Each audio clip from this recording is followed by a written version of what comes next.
Coba deh, pernah nggak sih kita benar-benar mikirin napas kita? Kayaknya sepele ya, sesuatu yang kita lakuin tanpa sadar. Tapi ternyata, di balik setiap tarikan dan hembusan napas itu, ada kekuatan dahsyat yang didukung sains. Dan hari ini kita bakal bongkar semuanya. 20.000. Itulah kira-kira berapa kali kita bernapas tiap hari. Nah, bayangin kalau setiap satu dari 20.000 napas itu adalah sebuah kesempatan. Kesempatan buat upgrade kesehatan kita.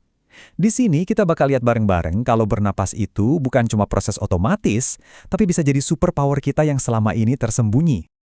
Oke, jadi kita masuk ke bagian pertama, kekuatan super yang terlupakan. Apa sih maksudnya? Gini, ide utamanya simpel banget. Bernapas itu ternyata satu-satunya gerbang yang bisa kita pakai buat ngontrol sistem internal tubuh secara sadar.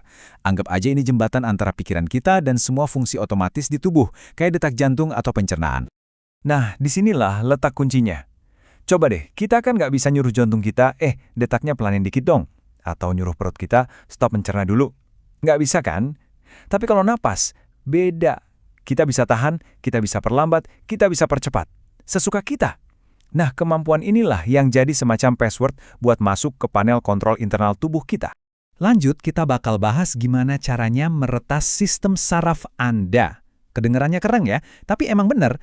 Dengan kontrol napas tadi, kita jadi bisa ngehack sistem saraf kita. Kita bisa milih mau aktifin sisi yang mana, sisi yang bikin kita siaga dan waspada, atau sisi yang bikin kita tenang dan rileks. Biar gampang, kita pakai analogi mobil aja. Sistem saraf kita itu punya dua pedal. Yang pertama, sistem simpatis. Itu pedal gasnya. Ini yang bikin kita siap tempur, masuk ke mode lawan atau lari. Nah, yang kedua, sistem parasimpatis. Itu remnya. Ini yang ngaktifin mode istirahat dan cerna. Kerennya, dengan nafas, kita yang pegang kendali. Kita bisa pilih mau ngegas atau ngerem. Oke, teorinya udah dapet. Sekarang kita masuk ke bagian yang praktis. Anggap aja ini semacam toolkit pernapasan. Satu napas untuk setiap kebutuhan. Soalnya ada banyak banget teknik nafas, dan masing-masing punya fungsi spesifiknya sendiri. Ada yang buat ngilangin cemas, ada yang buat bikin fokus, macam-macam deh. Kita mulai dari yang paling dasar ya, yaitu pernapasan diafragma, atau gampangnya napas perut. Kuncinya simpel banget, pas tarik nafas, biarin perutnya yang kembung, bukan dadanya. Rasain perutnya naik. Kenapa? Karena emang begitulah cara tubuh kita seharusnya bernapas biar efisien dan dalam. Terus kenapa sih napas perut ini ampuh banget?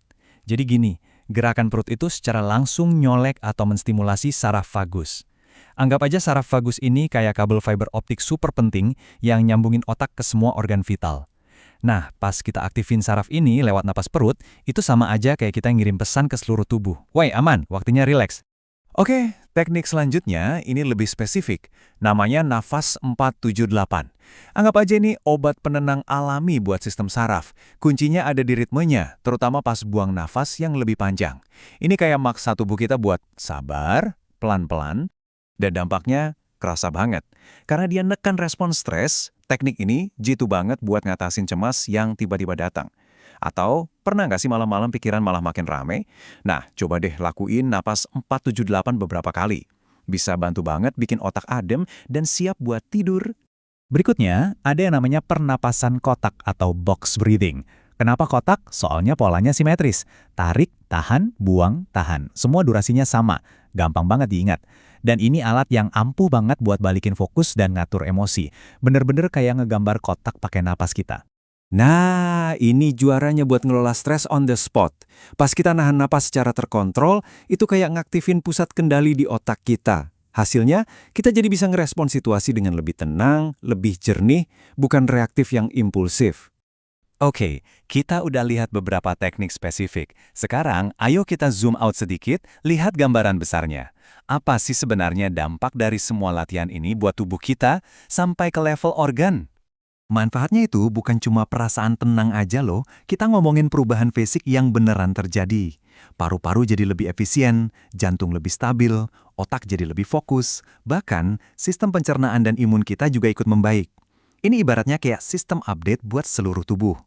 Dan kalau kita lakuin ini secara konsisten, manfaatnya itu numpung terus.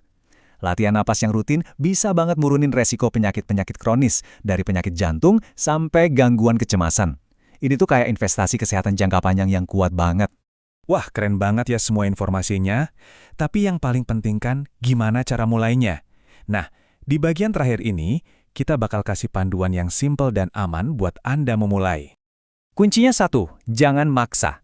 Coba aja beberapa menit sehari, itu udah cukup banget. Dengerin aja sinyal dari tubuh. Kalau pusing, ya berhenti. Lama-lama juga pasti lebih nyaman. Dan ingat, yang penting itu konsisten, bukan intensitasnya. Mending sebentar tapi tiap hari, daripada lama tapi sebulan sekali. Kutipan ini benar-benar ngerangkum semuanya. Coba pikirin deh, dari semua alat kesehatan yang ada, yang paling canggih, paling kuat, dan paling gampang diakses itu, ternyata udah ada di dalam diri kita sendiri dari dulu. Jadi, sebagai penutup, saya mau kasih satu pertanyaan buat Anda. Napas Anda yang berikutnya, itu sebuah pilihan. Mau jadi napas otomatis yang lewat gitu aja, atau mau jadi alat sadar buat menenangkan, memfokuskan, bahkan menyembuhkan diri. Keputusannya ada di tangan Anda.